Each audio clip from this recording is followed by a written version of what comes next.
सीधे पॉइंट पर आते हैं बिना कोई इधर उधर की बात किए। आपने सुबह से लेकर के अभी तक YouTube पर कम से कम सैकड़ों वीडियो देख ली होगी कि वेंडर चेंज अब टीसीएस एग्जाम नहीं कराएगा। क्या सच में टीसीएस एग्जाम नहीं कराएगा? अगर टीसीएस नहीं कराएगा तो क्या जो बॉडी पेपर कंडक्ट कराएगी, पेपर का लेवल क्या होगा?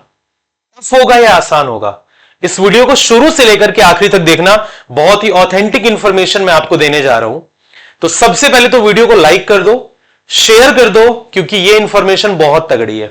और अगर चैनल को सब्सक्राइब नहीं किया हो तो सब्सक्राइब भी जरूर कर लेना। आपने मेरे पीछे का थंबनेल खुद देखा है कि बिग अपडेट, टीसीएस का खेल खत्म। मैं आपको बता दूं, अभी तक ये सिर्फ चेयरमैन से बात रखी गई थी, एसएससी के चेयरमैन से, कि इतनी सारी प्रॉब्लम्स हैं सीजीएल एग्जाम्स को कंडक्ट कराने में और फाइनल रिजल्ट आउट होता है तो इसमें बहुत सारी चीजें ऐसी होती हैं जो सुइटेबल हमें नहीं लगती हैं। उसको देखते हुए कल 1 अप्रैल को हमारे बड़े टीचर, जिनके बहुत व्यूज आते हैं, so called there are so many teachers जो बहुत अच्छा पढ़ाते हैं, बहुत ज्यादा आप लोग उनको प्यार देते हो, उन सभी का एक ग्रुप बना था और वो सभी बिना सभी टीचर्स को बताए, क्योंकि ऐसा होता है बड़ा आदमी बनने के बाद लोगों को लगता है ना कि यार हम बड़े लोग हैं ना, हम बड़े लोग हैं, हम चलते हैं, हम अपनी बात खुद रखेंगे, ज्यादा टीचर्स, ज्यादा स्टूडेंट हमें यहां पर नहीं चाहिए। ठीक है, चलो उनका खुद का ओपिनियन था। वो 8-10 लोग गए, बाद में भी 1-2 लोग और पीछे से पहुंच गए। ठीक है, खैर आते हैं मुद्दे पर। तो सभी टीचर्स वहां पर पहुंच गए और पहुंचने के बाद उन्होंने चेयरमैन से अपनी बात रखी और चेयरमैन साहब ने साफ शब्दों में यह बोला कि आगे से क्वेश्चंस गलत नहीं आएंगे। ठीक है, पहला पॉइंट। दूसरा, कुछ पोस्ट प्रेफरेंस को लेकर के था। तीसरा, कि इतनी कट ऑफ जो आपने लगाई थी उस कट ऑफ को पार करने के बाद भी कुछ बच्चों का लिस्ट में नाम नहीं है। ऐसे कई मुद्दे रखे गए। तो उन्होंने साफ शब्दों में यह बताया, क्योंकि मैं अभिनय शर्मा सर की वीडियो मैंने देखी थी, उन्होंने बताया कि चेयरमैन ने यह बोला है कि भाई आगे से ऐसा कुछ नहीं होगा। तो मैं भी वहां पहुंचा, बट थोड़ा लेट पहुंचा, रात में लगभग 9:30 बजे के आसपास। काफी ट्रैफिक था, मैं लेट हो गया। तो मैंने भी एक शिक्षक को फोन लगाया था, तो मैंने उनसे बोला, मैंने कहा क्या ये चीजें आप लोगों ने रिटर्न में उनसे ली हैं? तो उन्होंने बोला, अरे क्यों, वो पागल हैं क्या, वो रिटर्न में देंगे? अब आप ये सोचो, जो महाशय वहां बैठे हैं, शिक्षक हैं, हमारे साथ पढ़ाए भी हुए हैं केडी कैंपस में, वो कम से कम ये तो समझते कि यार कोई भी चीज मुंह से बोलने से नहीं होती है। आप टीचर हैं, अगर आप किसी कंपनी में पढ़ाए भी है ना, तो एक एग्रीमेंट होता है सर, अगर आपको ये भी ना पता हो, डॉक्स पे साइन भी होता है। तो जो भी कल के पॉइंट्स थे वो बिल्कुल ना के बराबर थे।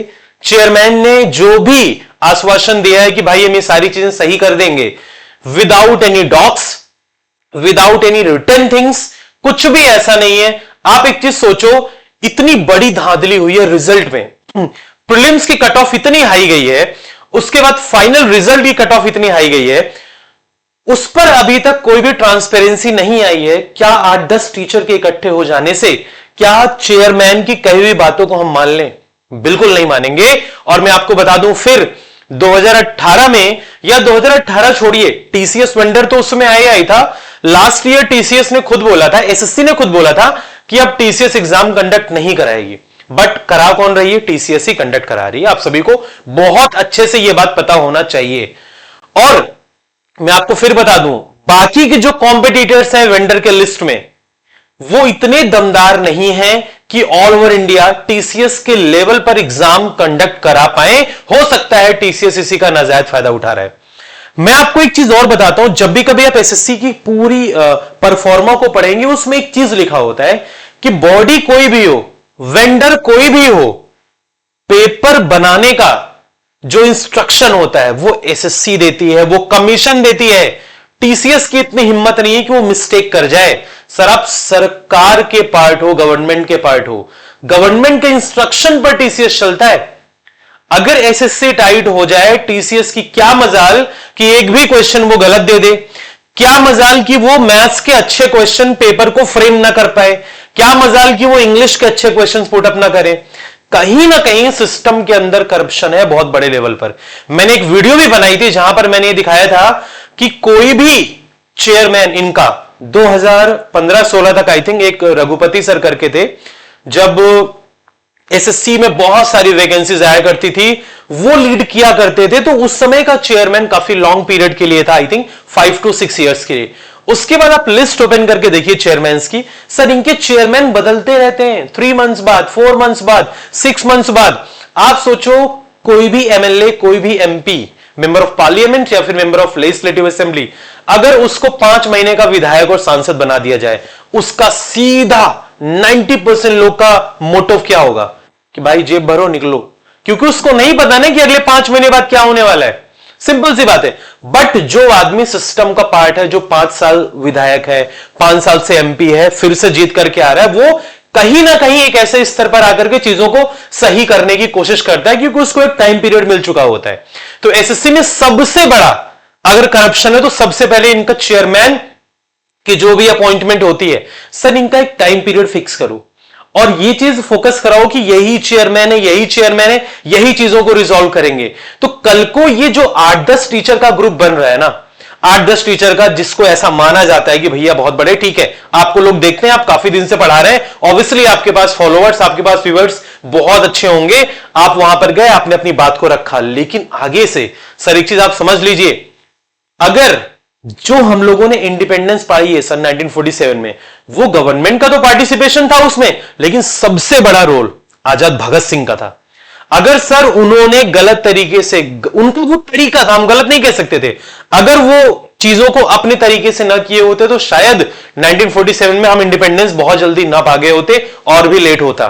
तो मैं आपको बता दूं, आगे से जो भी आप प्रोटेस्ट करना चाहते हो, आप क्राउड गैदर करना चाहते हो, वो मास लेवल पर होना चाहिए।